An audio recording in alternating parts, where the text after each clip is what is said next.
இன்றைய ஆத்மீக தேன். இன்று தினத்தின் தியானத்திற்காக சங்கீதம் 40:16 உங்களுக்காக நான் வாசிக்கட்டும். உம்மை தேடுகிற அனைவரும் உமக்குள் மகிழ்ந்து சந்தோஷப்படுவார்களாக.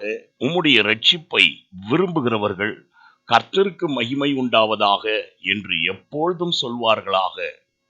ஆம் பிரியமானவர்களே, என் தேவனாகிய கர்த்தரை தேடுகிறவர்களுக்கு ஒரு நன்மையும் குறை வைக்க மாட்டார்.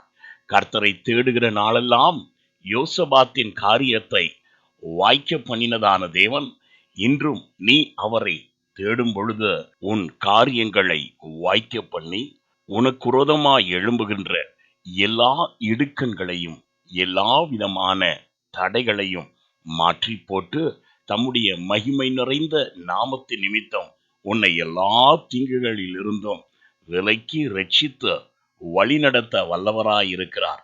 நீயோ தேவனை எப்பொழுதும் உன் உள்ளத்தில் ஸ்தோத்தரிக்கிறவனாயிரு.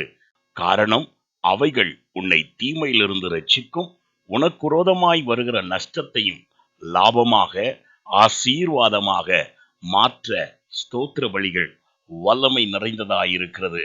எனவே சோர்ந்து போகாதே.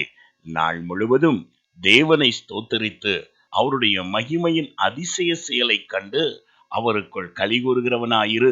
நான் உங்களுக்காய் ஜெபிக்கட்டும்.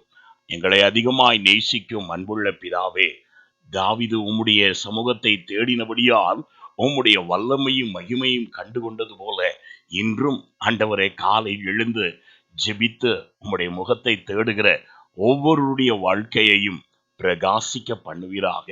கர்த்தரை தேடுகிறவர்களுக்கு ஒரு நன்மையிலும் குறை வைக்க மாட்டேன் என்று சொன்னதான தேவனே, உம்மை தேடுகிறவர்கள் இந்நாளிலும் மகிழ்ந்து சந்தோஷப்படும்படியாய் அவர்களுடைய எல்லா சஞ்சலங்களையும் நீக்கி போடுவீராக. மனவேண்டுதலை நிறைவேற்றுவீராக.